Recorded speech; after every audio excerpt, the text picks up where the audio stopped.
ይህንን ቪዲዮ ሼር ያላደረገ ክርስቲያን አይደለም። በጎቹ ነን። በተኩሎች እየተበላን ያለነው እረኛ ስላጣን ነው። መንግስት አካል ስትራቴጂ አውጥቶ እቅድ አውጥቶ በጀት በጅቶ ቤተ ክርስቲያንን የሚያቃጥሉ ምዕመናንን የሚያርዱ ሰዎችን አሰልጥኑ ምን እያለ የኦርቶዶክሳውያን ግድያ ከአርሲ ወጥቶ ወደ ሐረርጌ የተሻገረ ይመስላል። በምዕራብ ሐረርጌ ዶባ ወረዳ ላይ አንድ ክርስቲያን ሲገደል አራቱን አፍነው ወስደዋቸዋል። ዮዲት 40 ዘመን ስትዋጋ ኖረች። ዮዲት አለፈች፣ ቤተክርስቲያን ግን አለች። ግራኝ መጣ 15 ዓመት ተዋጋት። ግራኝ አለፈ፣ ቤተክርስቲያን ግን አለች። አየው። ደርግም መጣ እንደዚሁ ቤተክርስቲያን ተዋጋት። ደርግ አለፈ፣ ቤተክርስቲያን ግን አለች። ኢህአደግ መጣ ተዋጋት። ኢህአደግ አለፈ፣ ቤተክርስቲያን ግን አለች።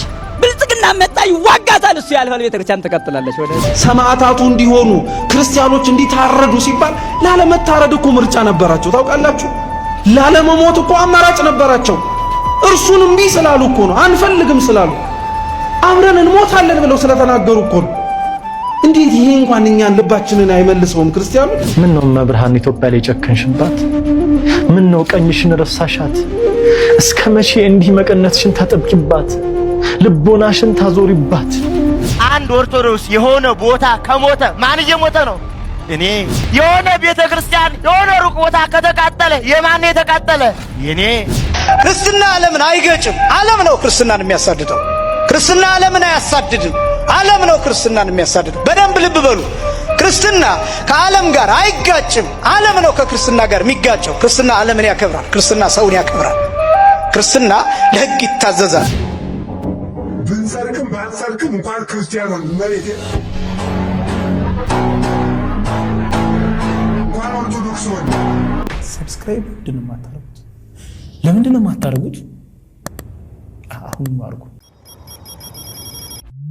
መንግስት አካል ስትራቴጂ አውጥቶ እቅድ አውጥቶ በጀት በጅቶ ቤተ ክርስቲያንን የሚያቃጥሉ ምዕመናንን የሚያርዱ ሰዎችን አሰልጥኑ ምን እያለ ነው?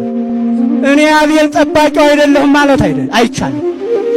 እኔ የአቤል ጠባቂው ነኝ ብሏል ቃየል ከገደለ በኋላ። እንዴ ይሄ ለመንግስት አያስኬድም። ለቃየል አላዋጣው፣ ከጥያቄ ነፃ አላደረገው። አነሆ አቃቢሁ ለአቤል አለ። እንዴ አቤል የታለ ሲለው እኔ አቤል ጠባቂው ነው። ሶማሊያ ላይ የተረደው ገብረ ማርያም የታለ ሲል መንግስት ምን ልትል ነው? ትጠየቃለህ። ሰላም ጤና ይስጥልኝ። የኦርቶዶክሳውያን ግድያ ከአርሲ ወጥቶ ወደ ሐረርጌ የተሻገረ ይመስላል። በምዕራብ ሐረርጌ ዶባ ወረዳ ላይ አንድ ክርስቲያን ሲገደል አራቱን አፍነው ወስደዋቸዋል። እሱም ብቻ አይደለም፣ በዳሮ ለቡ አካባቢ የሚገኙ ምዕመናንም ማንም ሰው እነኚህን ኦርቶዶክሳውያንን እንዳያስጠልላቸው፣ የተጠለለ ቢኖር ደግሞ በራሱ ላይ አደጋ እያመታ እንደሆነ አደጋ እንደሚከሰትበት ጭምር እያስጠነቀቋቸው ይገኛሉ። በጭሮ አካባቢ በነገራችን ጭሮ ማለት አሰበ ተፈሪ ተብሎ የሚታወቀው ቦታ ማለት ነው። በጭሮ ወረዳዎች አካባቢና አካባቢዎች በተለይ ዳሮ ለቡ አንጫራ አካባቢ ላይ በጣም ብዙ ስጋቶች አሉ። ኦርቶዶክሳውያን በጣም በስጋት ውስጥ ያሉት አሁንም ቢሆን ደህንነታቸው የሚሰማቸው ስፍራ ላይ አይደሉም ያሉት።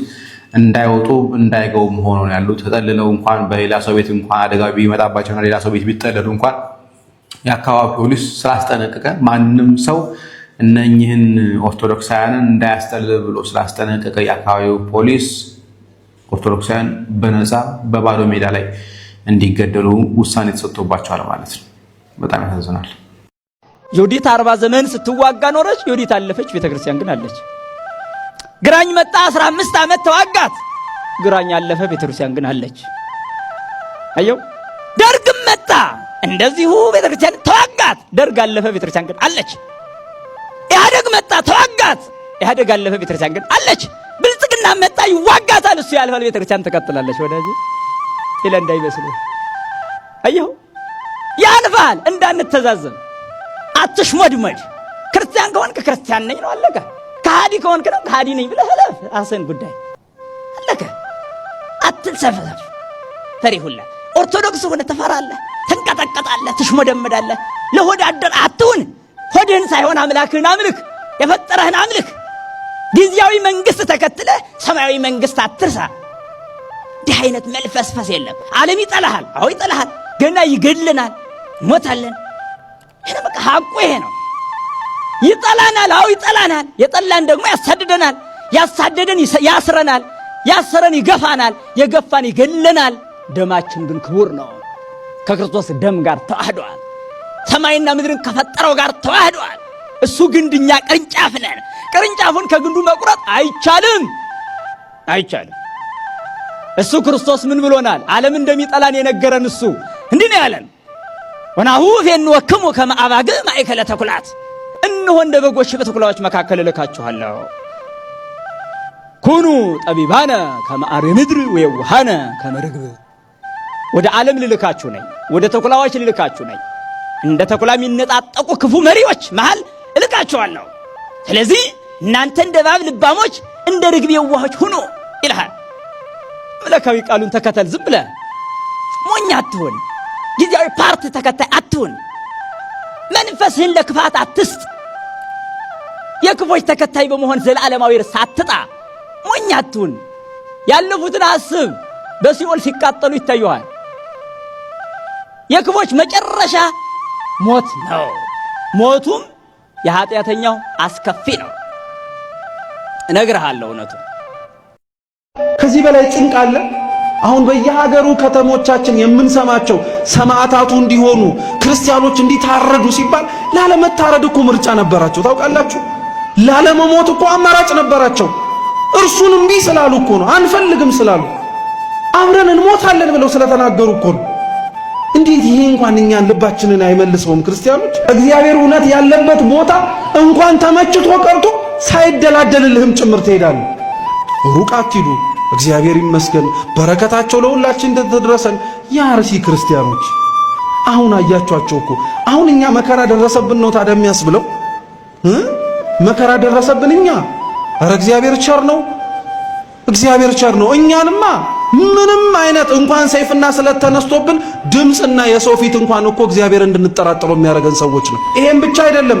እኒህ ሰማዕታት ሌላም ትምህርት አስተምረውናል በቅርቡ። ሶስተኛውም መሬቶች ናቸው። እሾህ ይዋጋል። እሾህ በደንብ አድርጎ ከፍ ተብሎ እንዳይታይ አንቆ ያስቀራል። አንቆ ያስቀራቸው ብዙ ነገር ነበረ። ከፍ ብለው እንዳይታዩ፣ ጩኸታቸው እንዳይሰማ በሰው ሰውኛው ያፈናቸው ነበረ። እውነት ነው፣ ሐቅ ነው። እነሱ ግን ከፍ ብለው ታዩ። ደማቸው ለኛ ምስክር መሆን እንዲችል እኛ ክርስቲያን መሆንና መኖር እንድንችል አሳየን እግዚአብሔር። እንዴ እኛ ላይ እግዚአብሔር ምን ያላወረደብን መቅሰፍት አለ? ወገኖቻችን ሲሞቱ አየን። ሀገር ሲበጠበት ተመለከትን። ቤተ ክርስቲያናችን እንደምናቃት ሳትሆን በብዙ ፈተና ስትወጠር አየን። አሁንም ጣት እየተጠቋቆምን ነው። እኛ ክርስቲያኖች አስተውሉ። ሰው ኃጢአት ሲሰራ አይታችሁ ሊሆን ይችላል እንጂ ንስሐ ሲገባ አላያችሁት። ሕይወት ከበደኝ የምንለው በነገራችን ላይ ለዚህ ነው። አሁን ግን ዝክሮቻችንን ተመልከቷቸው። ላበላን የምናጠግብበት እኛ ጠግበን ለነበርንበት ዝክር መለካከያ፣ መፎካከሪያ፣ እርስ በእርስ ትከሻችንን የምንመዛዘንበት ከሆነ ሰነበተ። እውነተኛ እድምተኞች ሆነው የሚጠሩት የኔ ቢጤዎች ትራፊውን ይበላሉ። ለምን ክርስቲያኖች? ክርስቶስን ግን የእውነት በነፍሱ የሚወደው የእውነት የሚፈልገው ሰው ግን ካለ እርሱ ካለባት ታንኳ ላይ ለመድረስ የሚመጣበትን ነገር በሙሉ ለመቀበል። ምን ነው መብርሃን ኢትዮጵያ ላይ ጨከንሽባት? ምን ነው ቀኝሽን ረሳሻት? እስከ መቼ እንዲህ መቀነትሽን ታጠብቂባት? ልቦናሽን ታዞሪባት? ፈተናዋን፣ ሰቀቀኗን፣ ጣሯን ይበቃል ሳትያት? አላንቺ እኮ ማንም የላት። አውሮፓ እንደው ተናጋዋን በፋሽስታዊ ነቀርሳ ታርሳ ተምሳ በስብሳ ሂትለራዊ እባጭ ጫንቋን እንደ ኮረብታ ተጭኗት ቀና ብላ እውነቱን እንዳታይ አንገቷን ቁልቁል ጠምዝዟት ነፍሷን ድጦ ያስበረከካት ስልጡን ብኩን መጻጉዕ ናት። እናም ፈርቼ እንዳልባከን ሲርቀኝ ኃይልሽ ወጋገን አንቺ ካጠገቤ አትራቂ በርታ በይኝ መብርሃን ቃል ኪዳኔ እንዳረሳት እንዳልዘነጋት ኢትዮጵያ። አዎ ብቻዬን ነኝ ፈራሁ እሸሸግበት ጥጋጣው መጸናበት ልባጣው እማማ ኢትዮጵያን መንፈሴ ተፈቶ እንዳይከዳት ሰጋው። አዋጅ ምስራች ብዬ የትብት ምግቤን ገድፌ በእናቴ ማህፀን አልፌ በኢትዮጵያ ማህፀን አርፌ እረኝነቴን በሰብሏ በምድሯ ላይ ሳልፌ ወሎ የንብቀፉ ማሰስ የአበባን ቡጥ ሲፈነዳ አዝመራው ጣል ከንበል ሲል ከብትሎ ሆራ ሲነዳ እቺ ይህችን ነው ኢትዮጵያ ምላት መብርሃን ረሳሻት? ያችን የልጅነት ምስራች የሕፃንነት ብስራት የሳቅ የፍንደቃ ዘመን የምኞት ተስፋ ብጻት ያችን የልጅነት እናት አዛኝቱ እንዴት ብለሽ ጥርስሽን ትነክሽባት?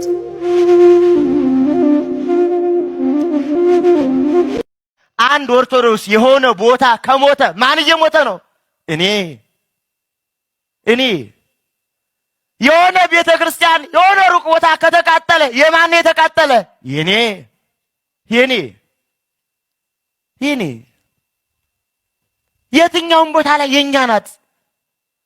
ርቀት አይከለክላትም። ርቀት ሀገሪኒ ወተራቆ ገጻት እይከላ አነ ፍቅረ ሊቁ የሀገር መራቅ የገጽ መለያየት መፋቀራችንን አይከለክለውም እንዳለ በተለያየ ቦታ ያሉ የክርስቲያኖች አኗኗር አንድ ለመሆናችን መከልከያ የለውም። ቋንቋ አይገድበው፣ ወንዝ አይገድበው፣ ምን አይገድበው፣ ሌሊት ማለት አይገድበው። ሁሉም ላይ ያለ ክርስቲያናዊ ህይወት ነው። በዚህ ህይወት ማሰብ ይጠይቀናል። ክርስቲያኖች ግን እኛ አንድ ነን እንዲህ ለማለት ግን የችግሩ ምንጭን እንዲህ አልነን እንጂ እኛ ራሳችን ማን ነን? በየመንደር እዚህ እንኳን አንዱ የሰሜን አንዱ የደቡብ አንዱ የእንተናደር ተከፋፍለን ተሰነጣጥቀን አላለቅንም። እኛ እንኳን እዚህ በመንደር እንኳን አልተለያየንም እንዴ! በክህነት ያለን ሰዎችም እንዲያው በምእመን ያለን ሰዎችም እንዲያው መቼ ነው የሚገባን? መሞት አላግባባን፣ መፈናቀል ካላግባባን፣ ኦርቶዶክሳዊ ጥላቻው መከራው ካላግባባን ምንድነው የሚያግባባን? እኛን ምንድነው የሚያግባባን? ክርስትና ዓለምን አይገጭም። ዓለም ነው ክርስትናን የሚያሳድደው። ክርስትና ዓለምን አያሳድድም። ዓለም ነው ክርስትናን የሚያሳድደው። በደንብ ልብ በሉ። ክርስትና ከዓለም ጋር አይጋጭም። ዓለም ነው ከክርስትና ጋር የሚጋጨው። ክርስትና ዓለምን ያከብራል። ክርስትና ሰውን ያከብራል። ክርስትና ለሕግ ይታዘዛል። ክርስትና ለሕግ ይመራል። ክርስቲያን መሪውን ያከብራል። ክርስቲያን አባቶችን ያከብራል። ክርስቲያን አይሳደብም። ክርስቲያን ክፉ ቃል አይወጣውም። ክርስቲያን ለሰዎች አይጎረብጥም። ክርስቲያን ለሌሎች የተመቸ ነው። ክርስቲያን ብርሃን ነው። ክርስቲያን ጨው ነው። ክርስቲያን የሰዎችን ሕይወት የሚያጣፍጥ አልጫ የሆነውን ዓለም የሚያጣፍጥ። ይሄ ለሐዋርያት ብቻ የተነገረ እንዳይመስላችሁ።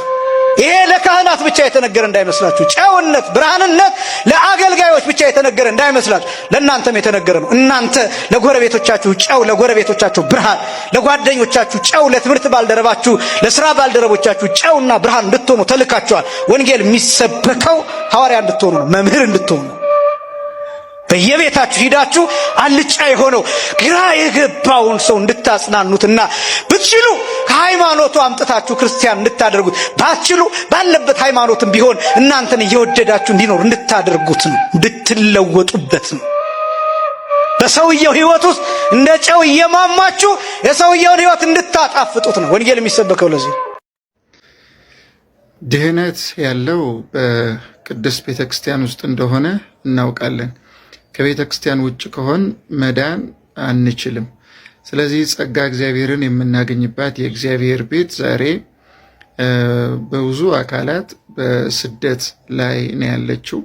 በአንድ በኩል ቤተ ክርስቲያንን መዋቅራዊ በሆነ መንገድ የሚያቃጥሉ፣ የሚገሉ፣ ክርስቲያኖችን የሚያሳድዱ፣ መከራ የሚያጸኑ ሰዎች መኖራቸው እንዳለ ሆነው በሌላ በኩል ደግሞ እድሉን አገኘን ብለው በዚህ በመከራ ሰዓት ቤተክርስቲያንን የሚያነውሩ፣ አፋቸውን በቤተክርስቲያን ላይ የሚከፍቱ፣ በጣም ልቡናቸው የታወረባቸው፣ ሕሊናቸው የቆሸሸባቸው ብዙ አካላትን እያየን ነው። ይሄ እጅግ በጣም ነው የሚያስገርመው።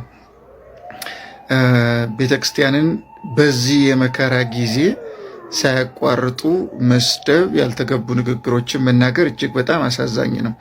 እንግዲህ ኦርቶዶክሳውያን የሆን ምዕመናን በአጠቃላይ ድህነት ያለው በቅድስት ቤተክርስቲያን ውስጥ መሆኑን እስካመን ድረስ ድህነት የሚገኝባትን ይችን ቅድስት ቤተክርስቲያን መጠበቅ የሁላችንም ግዴታ እንደሆነ ደግሞ ማሰብ አለብን። ስለዚህ ስለ ቤተክርስቲያናችን አስተምሮ፣ ስለ ቤተክርስቲያናችን ክብር ሁላችንም በአንድነት ልንቆም ይገባናል። አምላካችን እግዚአብሔር እንግዲህ በቸርነቱ ልቡናችንን ከልዩነት ጠብቆ በአንድነት አጽንቶ ይህን የመጣብንን መከራ እንድንቋቋም እንድናሸንፍ ኃይሉን በቸርነቱ ለሁላችንም ያድለ። ይህንን ቪዲዮ ሼር ያላደረገ ክርስቲያን አይደለም። በጎቹ ነን። በተኩሎች እየተበላን ያለነው እረኛ ስላጣን ነው። እስከዚህ ቀን እስከዚህ ሰዓት ድረስ እኔና እናንተ ጋር አልደረሰም እንጂ በአርሲ የሚገኙ ባለማተብ ኦርቶዶክሳውያን በግፍ እየታረዱና እየተገደሉ ይገኛሉ። ለማና ቤትን በል ለማን እንጩ? ማንስ ይሰማናል? አባቶች እኮ ስታስተምሩን ክርስቲያንና ሚስማር በተደበደበ ቁጥር እየጠነከረና እየጠበቀ ይሄዳል ብላችሁን እስካሁን ዝም ብለናል። ምን ነው የእናንተ ዝምታ በዛ? የመናገርና የመተቸት አቅም ማናችንም የለንም። ስንገደል ስንታረድ ግን ዝም አትበሉ። ለሕፃናት ስጋ የማይመለሱ ከዝቋላ ጀምሮ የአባቶቻችንን ስጋ ቦጭቀው የተከፋፈሉ ነገር ግን ዝምታ ስለሆነ መልሱ ዛሬ ላይ ዋጋ እየከፈልንበት እንገኛለን። ኦርቶዶክሳውያን ድምፅ ሁኑ። እስከ መቼ እንገፋለን? እስከ መቼ እንታረዳለን? እስከ መቼ እንሰቃያለን? እረኛ የሌለው በጎቹ ነን። መምህር ያጣ ኦና ጠረጴዛ ላይ የተቀመጠ ተማሪው ነን። እስከ መቼ? እየፈሰሰ ያለው ውሃ አይደለም ደም ነው፣ ንጹሃን ደም። በዓለም ላይ የምትገኙ ኦርቶዶክሳውያን አደራ ባካችሁን ድምፅ ሁኑ።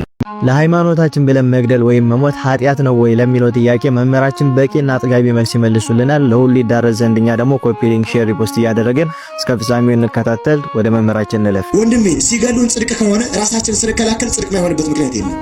ራሱን መጠበቅ ወንጀል አይደለም። ፍትሐ ነገሥት አንቀጽ 45 ላይ አገርን የሚያጠፉ ቤተክርስቲያን የሚወሩ ይመጡ ተንስ ወተቃተል ተነስና መልሳቸው ይላል። ወንጀል ማይሆኑ ታሪኮችን እንገራቸው። ኃጢአት ማይሆኑ ጎልማሳ በሚስቱ ባለርስ በርስቱ ኦርቶዶክሳዊ ሰው በሃይማኖቱ አምላክ በአምላክነቱ ራሱን ቢጠብቅ ቢከላከል ወንጀል አይደለም። ምንም ይሁን ምን በደለኛ ምናምን ሊሆን ይችላል። ስለ ሃይማኖቱ መከራ ከተቀበለ ሰማዕት ነው። ምን ጠቅሳቸው ጥቅሶችን ፊትህን ቢመታ መልሰህ ስጠው የሚባለው ይሄ ቃል ለወንድሜ ለክርስቲያን የሚያገለግል ቃል ነው። በዚያውም ላይ ፊት መምታት የለም። አሁን አንገት መቁረጥ ነው። አንገት ለሚቆርጥ ደግሞ ምንድነው? በዚህ ደረጃ ነው ያለችው ሀገራችን። ወደንም ጠላም መረርም አሁን ገለጥ አድርገን ማውራት ይጠይቀናል። ምሳሌ ባነሳ አብርሃም የብዙዎች አባት የሃይማኖት መሰረት ነው። ዘፍጥረት ምዕራፍ 14 ቁጥር 1 ጀምሮ የምናገኘው ታሪክ አብርሃም ወንድሙ ሎጥን እና የሎጥን ቤተሰቦች ሚስቱን ማርከው ወስደው ኮሎዶ ጎሞራውያን ወደ አሕዛብ ሀገር ጨርሰው ይዘዋቸው ሲሄዱ አብርሃም ቤተሰቡን ቆጥሮ 318 ነው ተዋግቶ መለሰ። እና አብርሃም ወንጀለኛ ነው? ራሱን ማዳን ወንጀል ነው አብርሃም? ሌላ ልጨምራችሁ። ሙሴ አእላፈ እስራኤል ከነዓን እንዳይገቡ የአሕዛብ ነገሥታት ተሰልፈው አሳልፍ አሉ። እነዚያን ድል አድርጎ ገባ እና ሙሴ ወንጀለኛ ነው? ሌላ ልጨምራችሁ። ፊናስ የተባለ ሰው ዘምሪና ክስቢ የተባሉ ክስቢ እና ዘምሪ በቤተ መቅደስ መካከል ሲያመነዝሩ ፊናስ የተባለ ሰው ከቤተ እግዚአብሔር የገባ ዘገር ወይም ጦር ነበረ። ሁለቱንም እዚያው አስጣበቀና አስቀራቸው። እግዚአብሔር ምን አለው? ፊናስ ወልደ አልዓዛር ወልደ አሮን ካህን አስተንፈስ ካለ ልቤ አልዓዛር ልጅ የአሮን ልጅ ፊናስ ልቤን ደስ አሰኘው አለና ምን አለው እግዚአብሔር? 300 ዓመት መዋዕለ ክህነት የክህነት ዘመን ሰጥቻለሁ አለው። ለምን ነው እግዚአብሔር እንደሚያደርገው? ሌላ ጨምራችሁ ዳዊት ጎልያድ በእስራኤል ሲዘባበት በወንጭፉ መታው። ዳዊት ሳኦል ሲታመም ግን በገና ደግሞ ፈወሰው። ዳዊት በገናም ነበረው ወንጭፍም ነበረው። ኦርቶዶክሳዊነት እንዲህ ነው። ይጠብቃል፣ ይዘምራል። ኦርቶዶክስ ቀዳሽም ተኳሽም አራሽም ነው የነበረው። ጅላጅል አልነበረም። ይቀድሳል፣ ያርሳልም፣ ይጠብቃል። በዚያ ስሪት ነው የነበረው። ለምሳሌ ዮዲትን ታስታውሳላችሁ። እስራኤልን ገብሩ ብሎ ሆሎርኒስ የሚባል አረመኔ ንጉሥ ተነስቶ እስራኤልን ሊያጠፋ ሲል ገብሩ አላቸው። ምን ወርቅ ብር እህል እንገብር አሉት። እኔ የወርቅ እህል ድሃ ነኝ አለ። ታዲያ ምን ነው የምትፈልገው? ከእስራኤል ቀኝ አይን ነው የምፈልገው አለ። አይን ውሃ አይደለም ምን ይሰራል አሉት። ጀግና ተብዬ መመስገን መወደስ ለዝንት ዓለም ነገር እፈልጋለሁ። ሰው ጠገበ ማለት ነው። የእስራኤል ጀግኖች አይናቸውን ለመገበር ተስማሙ። ምን እናደርጋለን አንችል ብለው ዮዲት ባጭር ታጥቃ ሸብ አድርጋ ወገቧን ታጥቃ ታጥባ ተቆላ ተቀብታ ከአሕዛብ ከተማ ሂዳ ሆሎርኒስን አንገቱን ድል አድርጋ መጣች። እስመ እግዚአብሔርን አዳነች። አሕዛብ ነው አይምርም። ዘንዶ ውጦ ነው የሚያላምጠው። አሁን እየሆነ ያለው ኦርቶዶክስ ውጦ ማላመጥ ነው እየሆነ ያለው። ውጦ ማላመጥ። ኦርቶዶክስ ጥላቻ ሊኖር አይገባም። ራሱን ማዳን ግን ወንጀል አይደለም። ወንድሜ ሲገሉን ጽድቅ ከሆነ ራሳችን ስንከላከል ጽድቅ ማይሆንበት ምክንያት የለም። ሰምተሃል? ሲገሉን ጽድቅ ከሆነ ራሳችን ስናድን ጽድቅ ማይሆንበት ምክንያት ፈጽሞ የለም። ልጨምራችሁ እንዴት የሚል ጥያቄ ልታነሱ ትችላላችሁ። የሐዋርያት ሥራ ምዕራፍ 5 ቁጥር 1 ጀምሮ ተመልከቱ። ሐናንያ የእስራኤልን ማህበር በስርቆት ለማጥፋት የ8000 ማህበርን ወዳልሆነ መንገድ ስርቆት ሲያለማምድ ጴጥሮስ ያን ሰው ቀሰፈው። አሁን ጴጥሮስ ሊቀ ሐዋርያት ነው። በጎን በጎችን ጠብቅ ግልገሎችን ጠብቅ ተብሏል። በጎን ግን ሐናንያን ቀሰፈው። አሁን ጴጥሮስ ወንጀለኛ ነው። ሌላ ልጨምራችሁ። ሐዋርያው ቅዱስ ጳውሎስ በርያሱስ የተባለ ሰው የሚያስተምረውን ያስታል።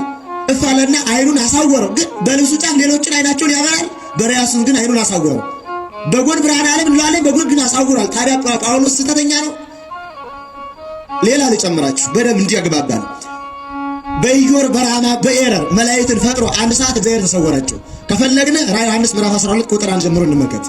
ሚካኤልና ሰራዊቱ ያን ዲያብሎስን ተዋጉት የሚለውን ተመልከቱ። እኔ ፈጠርኋችሁ አለ። ሰይፍን ከሰይፋችን ክንፍን ከክንፋችን በምን በልጦ ነው አሉት መላእክት።